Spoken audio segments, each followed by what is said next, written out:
Isaïe dit, l'Esprit du Seigneur est sur moi, car il m'a oint. C'est-à-dire que l'Esprit du Seigneur est sur certaines personnes, mais il y a des personnes qui ont l'Esprit pour un travail. Parce que quand il dit car il m'a oint, c'est-à-dire que l'Esprit là ne vient pas comme ça. L'Esprit a un but à atteindre. Alléluia. Je viens dire à une personne qui veut voir clair avec ce Dieu-là que l'onction que Dieu met sur ta vie a un but à atteindre. Alléluia.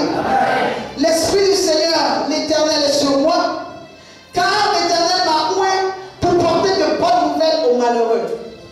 Le premier but de l'onction, le premier but de l'Esprit, c'est que la présence de Dieu quelque part change l'atmosphère.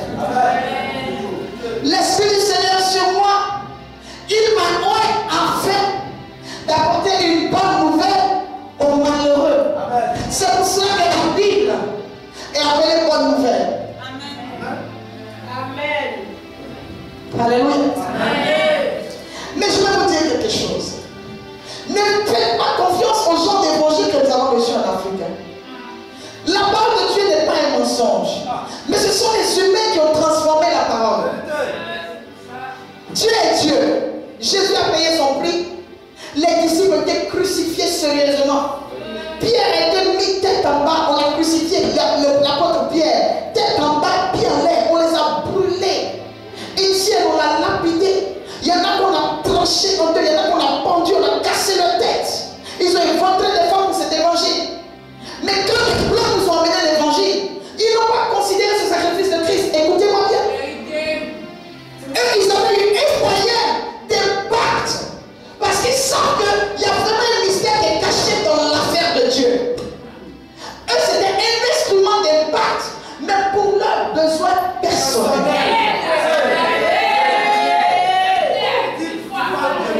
Ils ont envoyé l'évangile, mais c'était afin que ces personnes-là entendent l'évangile, mais différemment. C'est pour cela qu'ils sont venus par rapport à nos richesses. Et ils nous ont dit non. Ils ont pris les versets de la Bible qui les arrangeaient. C'est clair. Parce que le même Dieu qui dit je prospère à tous égards, comme prospère l'état de ton âme. Ce n'est pas ce verset-là qu'ils ont donné à tes parents au village. Ils ont donné le verset qui dit que c'est mieux d'être humble. Et j'ai expliqué l'humilité selon ce que c'est. Les versets qui parlaient de la cupidité des gens qui aiment l'argent plus que tout.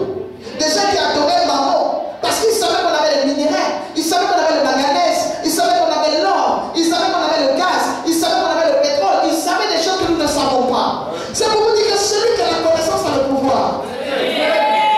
Malgré la richesse que les Africains avaient, le fait qu'ils n'aient pas la connaissance faisait qu'ils étaient idiots malgré leurs possibilités. C'est pareil pour toi. Il y a des choses de Dieu, tant que tu ne les connais pas, les gens vont te raconter n'importe quoi, ils vont te faire n'importe quoi. Dieu avait dit à Ève et Adam que vous êtes à mon image et à ma ressemblance. Mais quand Satan est venu, il a dit quoi? Il a transformé la parole de Dieu.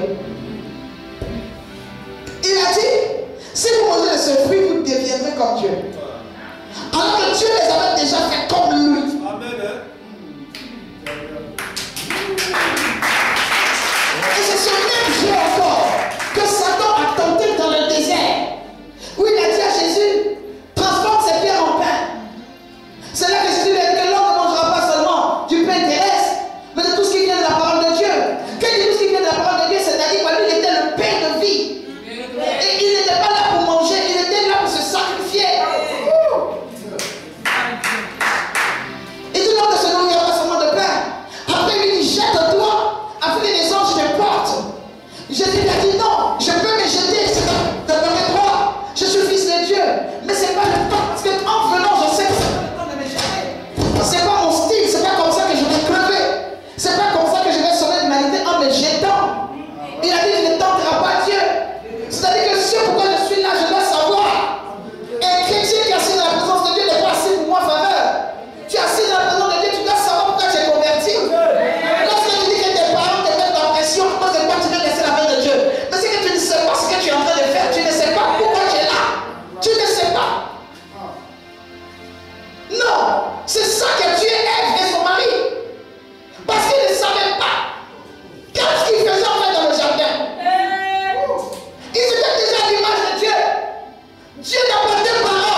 sur les animaux. Satan n'est pas venu comme un homme, c'était un serpent.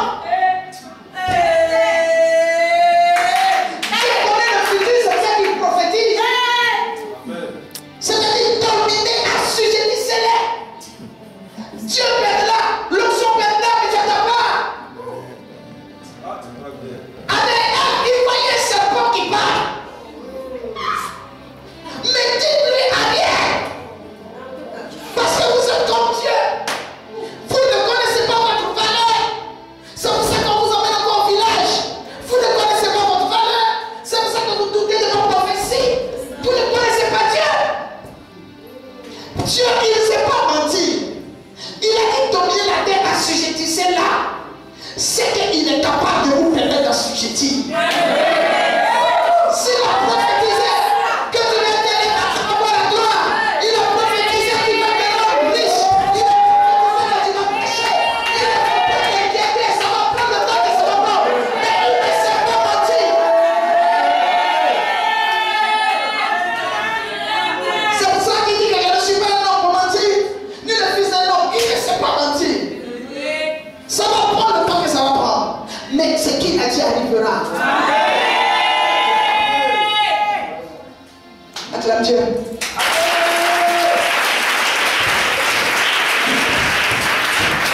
Ce que tu connais pas ta position en Christ, c'est ce que tu connais des oppositions. Des événements peuvent venir, mais ça ne fait pas que Dieu n'est pas Dieu.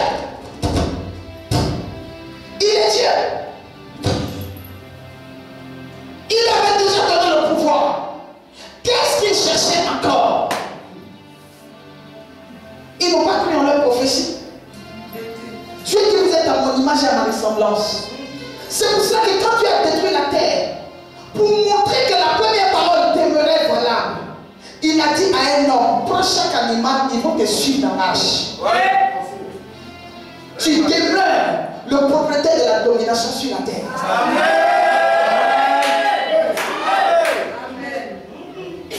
Il a dit à Adam et Ève, vous êtes Dieu. Ce que vous dites, c'est ça. Un serpent te dit quoi?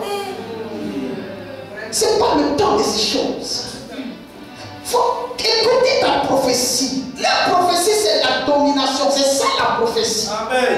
C'est là que je parle de la prophétie et la gloire. Dieu t'a parlé, il t'a donné une prophétie. Personne ne prendra ta prophétie à ta place. Si tu veux, tu la considères. Si tu veux, tu ne la considères pas. Mais j'espère que tes actions que tu poses sont les bonnes. Amen. Parce que si tu poses les mauvaises actions, tu vas être en dehors du jardin pendant que Satan sera dans le jardin mais rempart. Satan ne va pas quitter la terre. Jusqu'au jugement dernier, il est là. Mais toi, il a un but, c'est d'empêcher d'hériter du royaume. Il sait qu'il n'héritera pas du royaume. Il attend un jugement dernier. Mais il veut emporter tant de personnes que possible avec lui. C'est ça son but. Il sait qu'il n'héritera pas du royaume des cieux. Il sait qu'il ne sera pas sauvé. Son corps est déjà scellé. Son sort est scellé. Mais c'est toi maintenant qui es sa vision. Donc tu ne peux pas écouter Satan plus que Dieu. Ce que Dieu t'a dit, c'est juste ça qu'on s'arrête. Il a dit à Adam et Ève, vous êtes à mon image, à ma ressemblance. Dominez la terre et tout ce qu'elle contient. Dominez les eaux et les airs. Il a précité les serpents, les rampants. Pour ne pas que quelqu'un se dise que moi, n'a pas cité mon nom. Il a dit tout ce qui rampe sur la terre. Mais le serpent est comment? Mais quand tu ne sais pas analyser ta prophétie, tu ne sais pas analyser tes promesses, c'est là que tu parles quand les gens parlent. Les gens disent Dieu fait pas bien, tu mets ta bouche aussi dedans. Les gens disent on va partir depuis l'enfoiré, tu mets ta bouche dedans. Qu'est-ce que ta prophétie t'a dit? Et il a essayé ça avec Jésus encore dans le désert. Parce qu'il aime que tu ne vois pas clair dans ta vie. Jésus était dans un temps physique où il ne voyait pas clair. Il avait faim. Il aime que tu es dans les temps de combat, tu es dans les temps de difficulté. Pour venir opérer, il ne peut pas opérer dans la vie qui est bien armée. Mais nous vivons dans une vie où il y a tout le temps des faiblesses. Nous vivons dans une vie où il y a tout le temps des oppositions. C'est par ça que j'ai commencé. Mais tes oppositions ne vont pas t'aveugler. Tu vas connaître la parole de Dieu. Et c'est cette parole qui te rendra libre. Je dis à une personne, cette parole te rendra libre.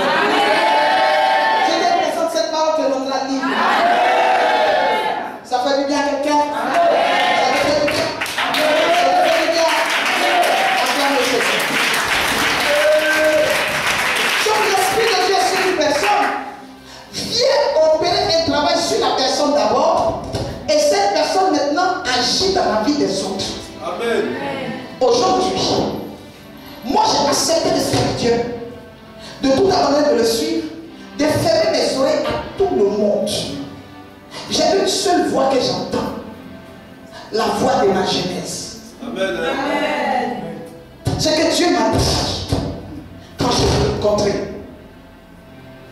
Si tu as rencontré Christ, parce qu'aujourd'hui tu es converti, Dieu t'a forcément dit quelque chose. Amen. Il y a quelque chose qui t'a attiré dans sa maison. Il y a quelque chose qui te maintient dans cette maison. Ça doit être l'Esprit du Seigneur qui est sur toi. Amen. Si tu n'as pas l'Esprit du Seigneur sur toi, demande à Dieu. Amen. Et Dieu va quitter plusieurs de cet esprit-là. Ce n'est pas l'esprit de ton père. Ce n'est pas l'esprit de ta mère qui va te dire non, moi je veux pas que tu ailles à l'église évangélique. Ce n'est pas l'esprit de ta tante qui va te dire que moi je veux payer tes études, mais si tu continues à aller dans cette église, ce n'est pas de cet esprit qu'on parle. Tant que ce sont ces esprits-là qui te gèrent, tu ne peux pas apporter de bonnes nouvelles. C'est pour ça qu'Ésaïe dit l'Esprit du Seigneur, Ésaïe 61, verset 1. L'Esprit du Seigneur, il précise l'éternel. Amen. Parce que des fois, nos parents peuvent s'établir comme éternel sur nous. Il précise l'Esprit du Seigneur, éternel, pour dire que celui qui a existé avant ton père, celui qui a existé avant le monde, il y a des choses que ton père ne peut pas t'expliquer parce qu'il ne connaît pas. Mais Dieu, il connaît tout. Il dit cet esprit est sur moi. Et cet esprit m'a équipé. Il me rend capable. Une personne qui a l'esprit de Dieu, à qui on dit tu es incapable, et cette personne croit, n'a pas l'esprit de Dieu. Lorsque tu as l'esprit de Dieu, l'esprit te parle, l'esprit te convainc, l'esprit te rend capable de supporter ce que les autres ne supportent pas, de faire ce que les autres n'arrivent pas à faire. Il te met à part. Il dit l'esprit de l'Éternel est sur moi. Il n'a pas dit sur nous. Le choix de Dieu n'est pas collectif.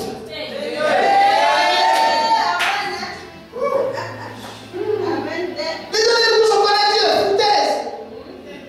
Non. Les gens connaissent Dieu, mais tout le monde n'a pas l'esprit de Dieu. C'est l'esprit de Dieu qui fait la différence. Il n'a pas dit Dieu est chez moi. Il dit laisse son esprit, le Saint-Esprit. Et quand le Saint-Esprit est dans ta vie, quand tu as son image et sa ressemblance, tu commences à créer où il n'y avait pas la vie. C'est pour ça qu'un vrai chrétien est toujours content. Un vrai chrétien est positif. Il y a un problème, il dit moi je sais que c'est rien. Il voit que toute la famille c'est chômage. Mais le chrétien, à cause de l'esprit, c'est que celui qui lui donne témoignage de ce qui va arriver, qui lui donne témoignage de ses capacités, qui lui donne témoignage des possibilités. Ce chrétien-là, il part différemment.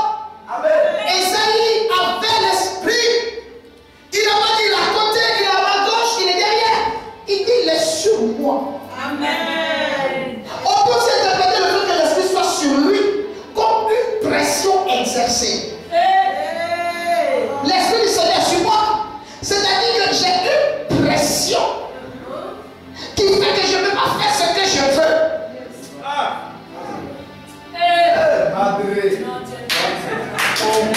L'esprit du Seigneur sur moi, j'ai une pression. Qu'on comprenne ceux qui rencontrent l'esprit. On les trouve têtus parce qu'ils ont une pression d'une force qui est au-dessus des forces qui existent. Ils ont une pression de Dieu. Dieu ne les gère pas comme il gère les autres. Il ne permet pas qu'ils vivent comme les autres vivent. Des fois, notre vie chrétienne, nous ne pouvons pas expliquer pourquoi nous nous comportons comme ça. Qu'est-ce que nous faisons ici ce soir? Qu'est-ce que toi tu as joué? Qu'est-ce que toi tu as fait? Moi, regarde-moi bien. Qu'est-ce que j'ai à faire ce soir devant toi? Véritablement.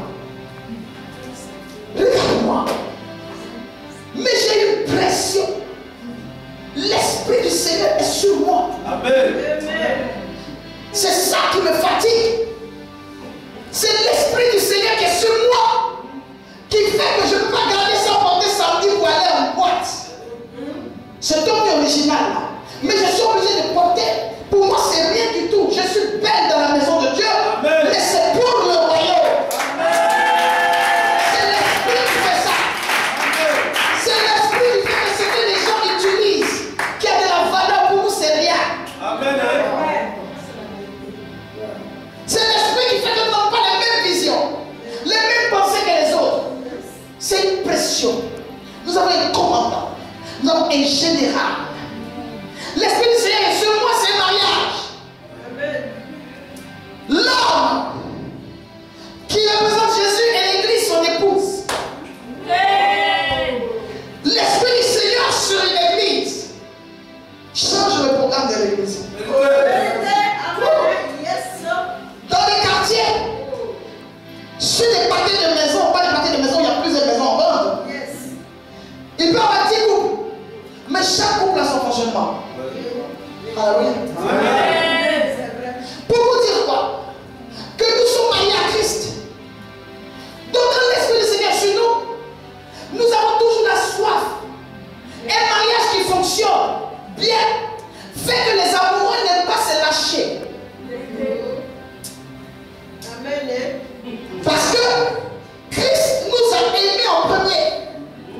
Et il a donné sa vie pour nous. Et ce sacrifice-là, nous en sommes conscients.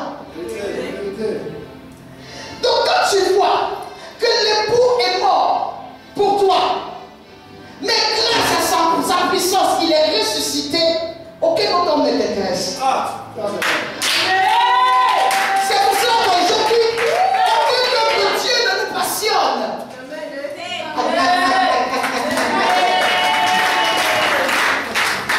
Une personne censée, pour qui un homme fait des sacrifices, une femme censée est attachée à cet homme. Jésus, c'est l'époux. Il a fait des sacrifices pour cette église. On a percé son côté pour mettre au monde cette église.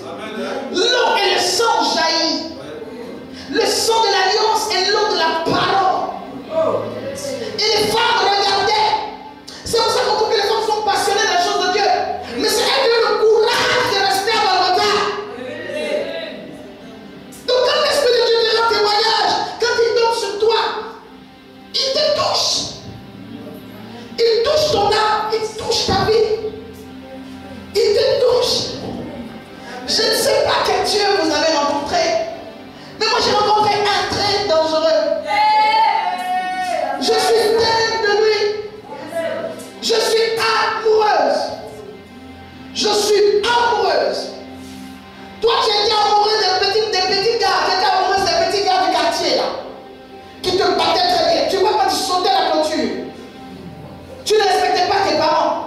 Toi tu as déjà volé de l'argent de tes parents pour une petite fille qui t'a coupé le cœur à l'école. Tu as vu comment ça te faisait? Et imagine une personne comme moi, difficile à convaincre. Et ce gars-là m'a convaincu. Amen. Je suis amoureuse de Dieu, amoureuse de Jésus. Ça c'est mon gars. Si tu ne me vois pas, je ne peux pas vivre, je ne peux pas tenir. Je ne peux pas être loin de sa présence. Je ne peux pas. J'ai besoin de lui, j'ai besoin d'être où il est. J'ai besoin, s'il ne me visite pas, ça ne va pas. Une femme qui aime un homme, qui ne touche pas, ça ne va pas. Elle devient malade. Pendant qu'une autre qui ne l'aime pas, regarde, elle ne sait même pas pourquoi il est en grève pour lui. C'est ça. Moi, je suis dingue de Jésus. Donc, les femmes que Jésus n'intéresse pas, les hommes que Jésus n'intéresse pas, ne peuvent pas comprendre pourquoi. Moi, c'est pour ça que je suis fan de lui. Je l'aime. Et il est digne. Regardez. Quand il se pose en quelqu'un, il apporte la paix. Quand il se pose en quelqu'un, il donne de la valeur. Je l'aime pour ça. Soit dans n'importe quel état. Satan rentre dans ta vie, il te détruit. Mais soit dans n'importe quel état, Jésus rentre dans ta vie, il te restaure.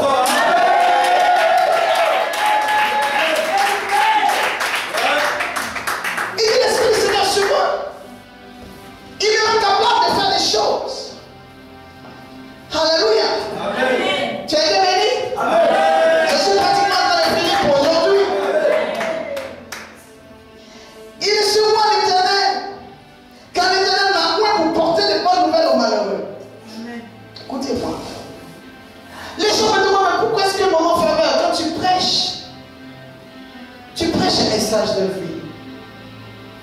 Ésaïe 61 a touché ma vie. Amen. Je ne suis pas une porteuse d'onction de condamnation.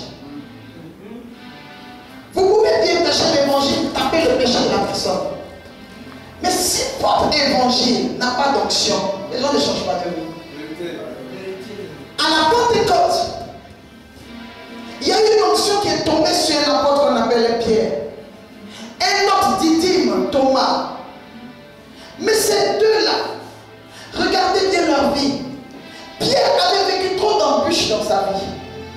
Il avait renié Jésus publiquement, officiellement. Mais ça n'a pas empêché Jésus-Christ de l'aimer.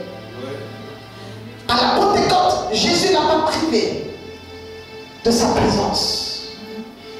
Jésus l'a équipé, il a parlé en langue. Il a reçu les flammes de feu comme tout le monde. C'est pour cela que quand il est sorti de là, il a cherché à aider tous ceux qui avaient déjà renié Christ ou qui ne connaissaient pas. Nous sommes des porteurs de bonnes nouvelles. L'enfer est là. Mais moi j'apporte un évangile où je touche les points des personnes, les points de vie des personnes par l'onction qui ne connaissent pas Christ. Lorsqu'on veut présenter un produit, on fait du marketing. Je suis marketing woman. The marketing woman. Je suis une femme qui présente un produit. Mon produit c'est Christ. J'ai confiance en lui. C'est pour cela que quand je prêche, je demande à Dieu de m'inspirer la parole, le message qu'il faut pour son peuple. Amen. En même temps, c'est un message très fort qui est prêché par une femme. Alléluia. Amen. Mais comme le spirituel couvert le physique, mon spirituel ouvre mon esprit et me dit que l'homme aime ce qui frappe à l'œil. Comme je suis un agent commercial qui vend un produit, je fais en sorte que le messager, le message concorde. Amen. Amen. Le produit que je vends ce soir, Jésus-Christ, c'est le best. Amen. Il dit, je viens apporter une bonne nouvelle aux malheureux. L'évangile que nous prêchons n'est pas pour condamner les gens. Mais si nous rencontrons des obstacles, nous frappons le péché, mais nous aimons le pécheur. Mais la finalité, c'est sauver les âmes. Amen. La finalité, c'est emmener les gens dans le royaume de Dieu. Amen. La finalité, c'est emmener les personnes à être libérées. La finalité, c'est emmener les personnes à vivre ce que nous vivons par Christ. Nous vivons par la révélation, nous vivons par l'Esprit de Dieu. Amen. Une personne pointe, un homme de Dieu pointe. Il doit apporter la vie par son message. C'est ce que Ésaïe dit. Ésaïe 61 dit que voilà l'impact de l'onction sur sa vie. L'impact de l'onction sur sa vie a un but. Je ne connais pas le but de mes collègues. Je ne sais pas comment ils ont rencontré Christ. Ce qu'il a dit. L'appel de Pierre n'a rien à voir avec l'appel de Paul. Alléluia. Ils ont été appelés différemment dans des conditions différentes.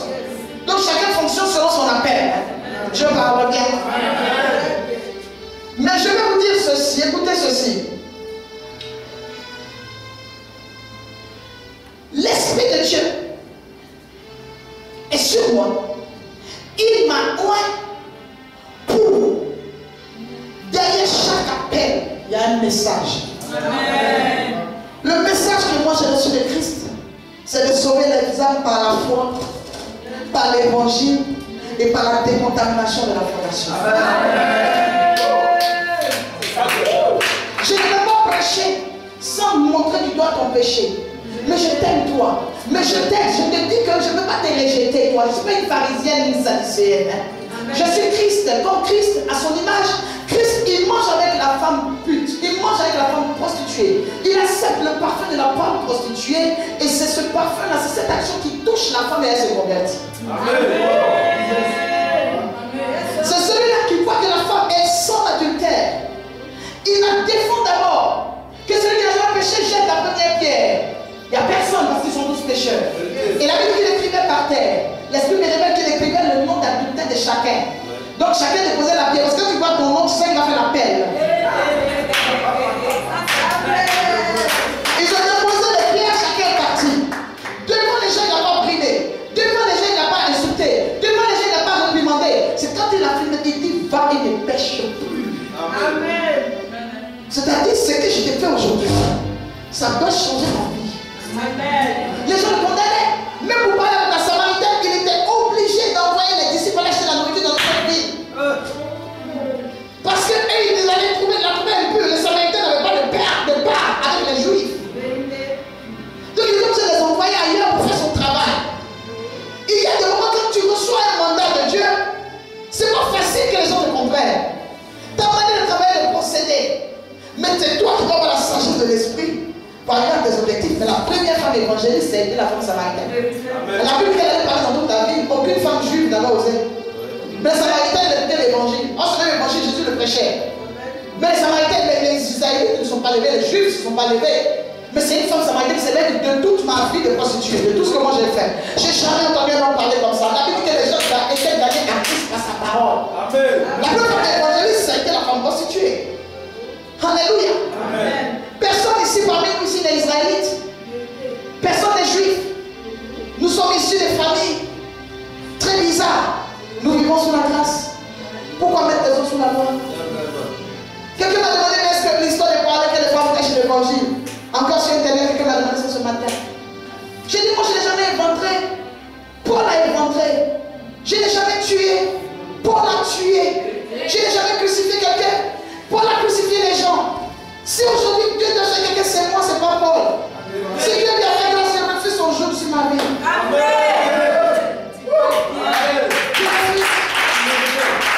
Même si demain les gens fassent des Paul, il va lui demander ton âge. La Bible ne s'est pas fait d'âge, c'est la vérité. L'ancien des jours va départager, ça s'appelle le Saint-Esprit. Je n'ai jamais tué. Je n'ai jamais montré. Je n'ai jamais violé quelqu'un. Paul a violé. Mais il a prêché l'évangile. On écrit son nom dans la Bible. Si j'accepte qu'on n'écrit pas mon nom dans la Bible, au moins qu'il laisse au moins qu'il y ait un correspondant. Amen.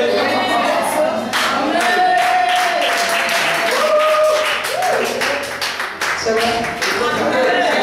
Acclame Dieu.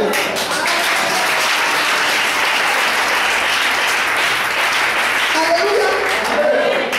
Quand Jean ouvre, l'Esprit est descendu. L'Esprit a visité tout le monde. Sans distinction de race. Lui-même, quand il parle, il dit il n'a ni juif ni grec quand ça l'arrange. Il n'a ni homme ni femme quand ça l'arrange. Quand ça ne l'arrange pas aussi, il dit que la femme ne doit pas crècher. Mais c'est normal, la femme était analphabète, c'est normal. Elle était inculte. Pourquoi il connaît pas bien plus que des pasteurs garçons? Les femmes n'allaient pas à l'école, c'était normal. Alléluia. C'était normal. Elle pouvait dire la santé. C'était normal aussi. C'est selon leur culture. Alléluia. Aujourd'hui, nous avons dépassé ce stade. Quelqu'un m'a dit, mais pourquoi est-ce que tu ne te voiles pas? Je dis en Israël, c'est une coutume. Chez moi, en Afrique, ici, nous, on est nus. Dans la coutume israélite, ils sont voilés. Nous, chez nous, les Africains, nos hommes des dotés des seins sont dehors. Ils parlent ici. Je me suis habillé, vous ne voulez pas. Les personnes quittent l'Afrique. Ils vont au Kenya. Ils quittent les États-Unis, ils vont chez les Maasai pour évangéliser. Ils portent petit caleçon comme les Maasai afin qu'ils soient gagnés à Christ. Les gens n'ont pas commencé à prêcher l'évangile. Ils n'ont pas commencé à évangéliser. Ils sont assis ici dans leur petite maison, leur studio, leur petite villa qui loue à 200 000. Ils pensent que la vie c'est simple. L'évangile, c'est un état d'esprit. C'est quelque chose qui est trop puissant. On parle de ça trop compliqué.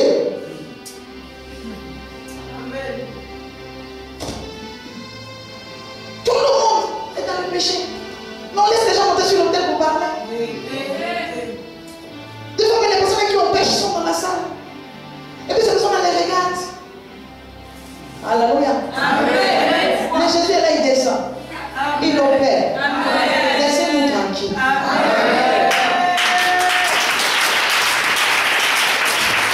J'aime ce Dieu.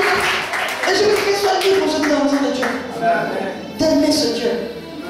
Cette semaine, je veux que tu sois béni. Je veux que tu comprennes Dieu. Parce que tu ne peux pas rater ton année. on t'a pas bien expliqué, je vais effacer ce que tu t'en dis tu par l'onction. Et puis copier quelque chose de nouveau. Amen. Tu comprends Dieu, tu comprendras ta vie. Amen. J'ai dit si tu comprends Dieu, tu comprendras ta vie. Amen. Alléluia. Amen. Et nous ferons des gens qui ont été appelés par ce Dieu-là. La Bible dit quoi? Le jour où Jésus a rendu là, le voile de justice s'est déchiré. Alléluia. Amen. Lorsque la sœur de Lazare, la prostituée, a pris ses cheveux et qu'elle a posé sur les pieds de Jésus, Jésus n'a pas trouvé de problème à ça. Il n'a pas trouvé de problème aux cheveux de la sœur de Lazare prostituée. Son but, qu'elle change de vie. Amen. C'était ça son but. Amen. Jésus aujourd'hui, il m'a appelé, il m'a dit, j'ai besoin de toi quand tu es. Ta manière d'être ton physique. Parce que je t'appelle pour une génération. Je t'appelle pour des jeunes. Je t'appelle pour des femmes et des filles qui sont en captivité entre les mains des ténèbres. Je te remplis de feu, je te remplis d'onction. Je prends ta jeunesse et je t'équipe. Plus les années passeront, tu m'as impacté. Lorsque Dieu a appelé Joseph, qu'il a fait descendre Joseph en Égypte, Joseph n'a pas épousé l'Israélite. Manassé et Ephraïm étaient les enfants d'Égyptiens et leur père était la fille d'un prêtre égyptien. Mais ça n'a pas empêché Dieu de leur donner part dans les peuples. Parce que Dieu peut emmener des personnes vers une vision qui l'arrange trop. Il y a des détails sur lesquels il ne s'arrête plus. Il y a des détails qui sont pour les communs des mortels. Mais regardez chaque appel de chaque point de la Bible. Vous savez, il dit ça pour l'autre, il fait le contraire. Mais ils sont tous appelés de Dieu. Leurs noms sont écrits dans la Bible, ils sont dans les 66 livres. Tu ne toucheras pas à une femme égyptienne, une femme étrangère. Mais il permet à Moïse d'épouser une femme. Il permet à Samson d'épouser une Philistine. Et on dit c'est Dieu qui lui a mis ça à cœur, on n'a pas dit Satan. Or, quand David a fait le dénombrement, on dit c'est Satan qui avait fait ça, avait mis ça dans le cœur de David. Ne lui pratiquez pas. Moi, j'ai besoin d'être consacré. J'ai besoin de vivre sainement, de vivre la sanctification, la consécration que Dieu me demande. J'ai besoin de me sentir juste devant Dieu. Mes cheveux jaunes, verts, orange, c'est pas un problème. Aujourd'hui, je suis rouquin parce que David était roux.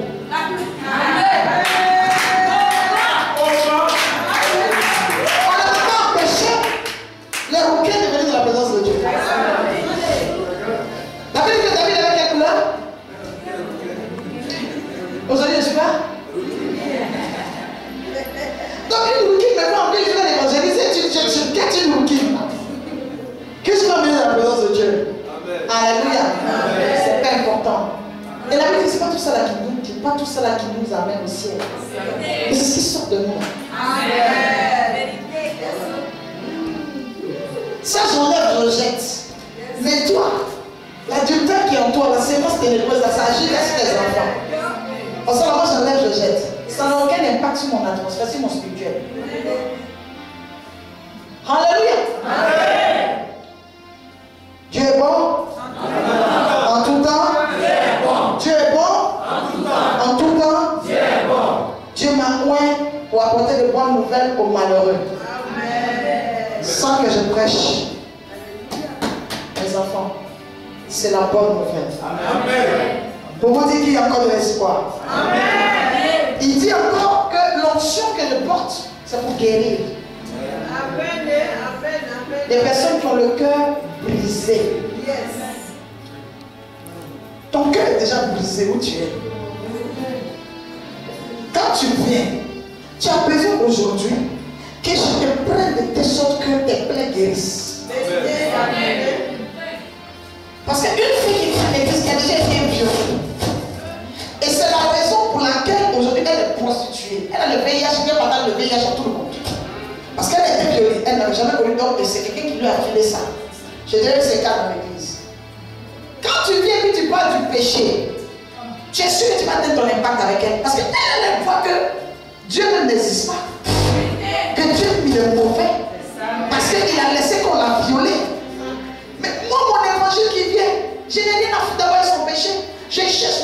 de son péché. C'est pour cela que quand Jésus a rencontré la Samaritaine, il n'est pas venu directement plonger sur elle. Il a dit non, ton péché a une origine.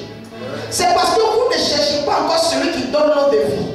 Que si tu connaissais celui qui est en face de toi, toi tu lui aurais demandé à boire. Et pourquoi tu allais demander à boire? C'est parce que vous avez un problème de fondement. Vous avez un problème de contamination des fondements. C'est pour ça que normalement tu dois t'intéresser à moi qui te demande à boire. Maintenant, pour te prouver que je ne suis pas un homme ordinaire, que je peux changer ta vie. L'homme avec lequel tu n'es pas ton mari et tu as eu 5 avant. Ouais. Mais c'est pas seulement la parole de connaissance que je vois, je vois la procédure. Pour savoir l'image de Christ.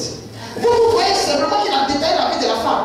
Mais moi, c'est pas ça, en tant que serviteur, que mon niveau spirituel, c'est pas ce qu'il a dit, parce que moi-même j'en fais autant. Ouais. Mais c'est le style, c'est la procédure. Amen. C'est une procédure pour une personne qui veut atteindre un but. Amen. Ce n'est pas une femme qui voulait humilier. C'était une femme qui voulait humilier, il allait donner la parole de connaissance devant ses disciples pour prouver qu'il est fort. Mais s'il a chassé tout le monde, c'est parce qu'il avait un but à atteindre. C'est selon le but à atteindre que Dieu m'a appelé. Amen. Et c'est selon ce but que je paie. Aujourd'hui, dans la vie chrétienne dans laquelle tu es, parce que je vais fermer le culte d'aujourd'hui comme ça. Amen. La vie chrétienne dans laquelle tu es aujourd'hui, il faut que tu sois un porteur de bonnes nouvelles. Amen. Ce mois, je te donne un devoir à faire. Ce mois, sois positif. Amen. Ce mois, sois porteur de bonnes nouvelles. Amen. Je viens dire à une personne à qui on a dit tu es nul, à qui on a dit tu ne peux pas. Je suis venu t'apporter une bonne nouvelle ce soir. Amen. Une personne à qui on a dit c'est fini. Une personne à qui on a dit c'est cessation. Dans la famille, on n'avance pas. Dans la famille, on ne perce pas. Dans la famille, il n'y a pas de gloire. Dans la famille, il n'y a pas d'explosion. Vous êtes condamnés. Des gens ont essayé d'aller à l'église avant vous. Je dis à une personne, les gens sont allés à l'église, mais les gens n'avaient pas l'esprit du Seigneur sur eux. Il y a des gens qui sont allés dans la maison de Dieu, mais qui n'ont pas croisé Dieu. Il y a des gens qui sont rentrés à la présidence, qui n'ont pas vu le chef de l'État. On a donné des enveloppes, de l'argent, mais ils n'ont jamais salué. Des personnes qui n'ont jamais salué le chef de l'État comme ça. C'est pour dire qu'il y a des gens qui sont dans la présence de Dieu, mais qui n'ont pas rencontré Dieu. C'est 4 murs. C'est ça la présence de Dieu. On rencontre Dieu dans son cœur. Amen. Tu peux t'asseoir ici sans rencontrer Dieu. Et il y a des gens qui ne sont pas assis là qui ont rencontré Dieu. La Bible dit que Pierre a rencontré un homme qui était perdu des pieds, paralysé devant la synagogue. Ce n'est pas dans la synagogue que cet homme a rencontré Dieu, c'est devant la synagogue. Amen. Parce qu'il y a des gens qui étaient dans la synagogue qui n'ont pas reçu le miracle. Donc nous rencontrons Dieu. Dieu frappe dans notre cœur. Dieu n'a pas rencontré Paul dans une synagogue. Dieu a rencontré Paul sur la route de Damas. Sur une route où les gens lançaient les locaux, où les gens faisaient les sacrifices, où les gens faisaient les choses. Sur la route. C'est sur la route qu'il a rencontré Dieu. Ce n'est pas en Israël que Moïse a rencontré Dieu. Moïse a rencontré Dieu quelque part où un buisson Adam s'est allumé. Lorsque Abraham était en Our, en Chaldée, il était sur sa terre de pécheur. C'est là-bas qu'il a entendu la voix de Dieu. Ce n'est pas en Israël qu'Abraham a donné son fils. C'est sur une montagne qu'on appelle Morisha. Amen. Chacun à l'endroit il entend Dieu. Jacob savait qu'il y avait un Dieu de son père. Il savait qu'Isaac avait un Dieu, Abraham avait un Dieu. Mais il n'avait jamais rencontré. Ce Dieu-là avait joué un rôle particulier dans sa naissance.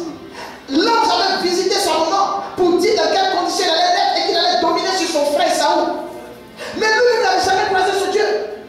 Mais un jour, la Bible dit qu'il fuyait devant la face de son frère. Il a léché là-bas. Il a été quelque part où il s'est reposé. Là, il a vu une échelle qui montait et descendait. Et là, il a su que c'était la présence de Dieu. Amen. Il a déposé une pierre. Il a versé l'huile. Il a et on a appelé ce point Bethel.